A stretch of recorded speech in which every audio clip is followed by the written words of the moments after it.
Shrimp in aquariums are becoming increasingly popular, whether in community aquariums or in aquariums dedicated to them, which we call shrimp tanks. And because of that, since they are a little more delicate than fish, there is a question that is often asked. Why are my shrimp dying? There could be many reasons, but don't worry, in this video I will tell you the 17 reasons why your shrimp die. When we buy shrimp, we don't know where they come from or how they were raised.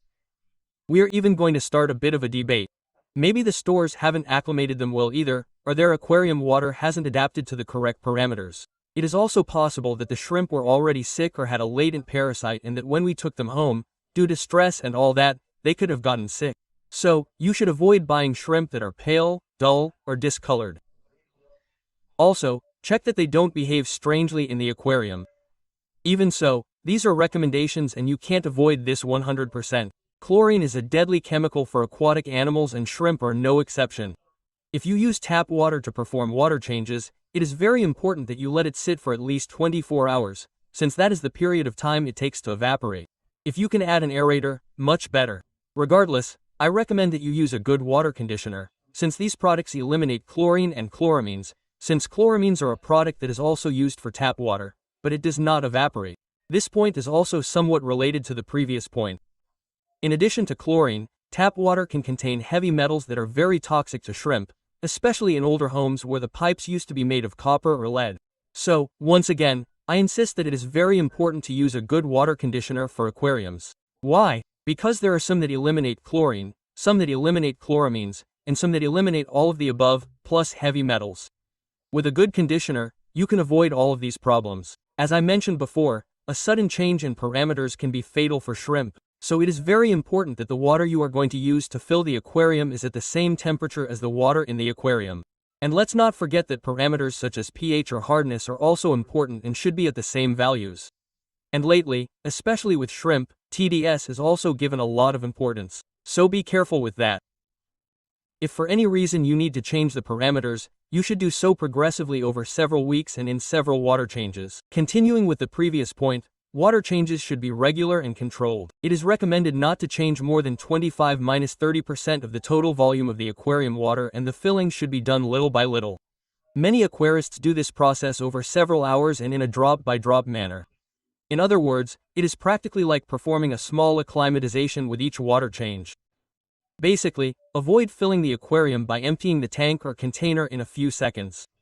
This will prevent stressing the shrimp and a possible abrupt change in parameters. It is important to perform good maintenance and even if you are tired or lazy, you should do the following. Inspect the shrimp tank daily, check that the equipment is working properly, the heater, the lights, that the shrimp are healthy and that none are dead.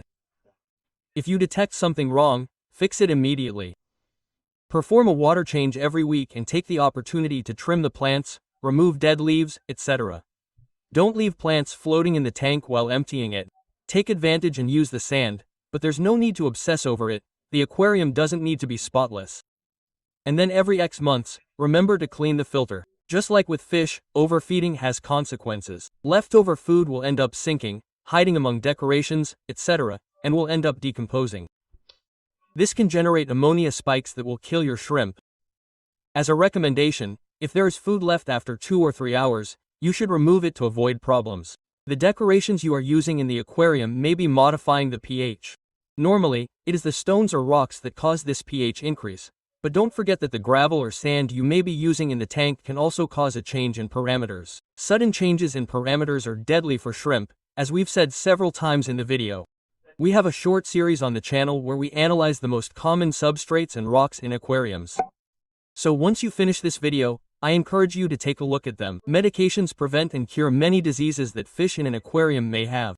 However, they are fatal to invertebrates, including shrimp.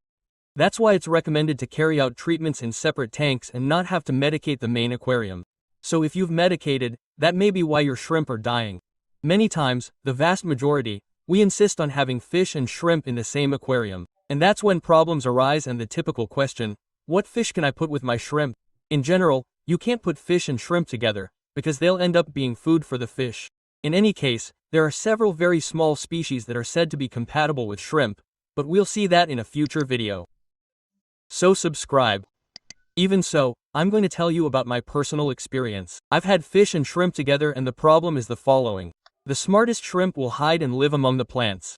They may even hatch, but you can be sure that the young ones will eat them, and perhaps, I'm making this up, 1 or 2 young ones out of 20 eggs will survive. Fertilizing an aquarium with shrimp is a hotly debated topic in forums and social networks. No one knows the absolute truth, and everyone will tell their own experience. Generic fertilizers have metals that can harm shrimp, but there are several brands that state on the packaging that they can be compatible with shrimp. So, whether or not to fertilize. Personally, if it weren't strictly necessary, I wouldn't risk it. If you have a planted shrimp tank and you use CO2, you should be careful, as excessive amounts can suffocate the shrimp, and that could be one of the reasons why they are dying. Also, remember that CO2 can alter the pH of the aquarium. Just like fish, shrimp can get diseases. One of the most common is called porcelain disease.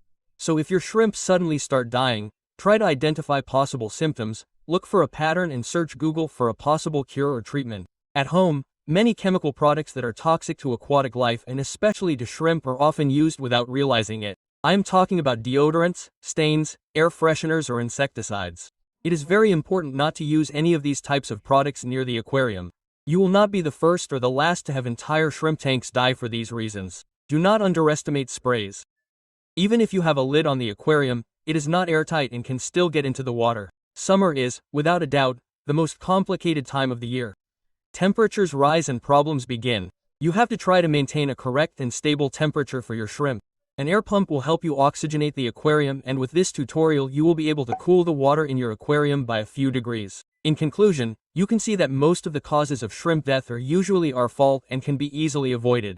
So let's move on to number 17, the last one. Your shrimp wants you to subscribe to our YouTube channel, so join the community, subscribe and hit the bell. These have been the 17 reasons why your shrimp die.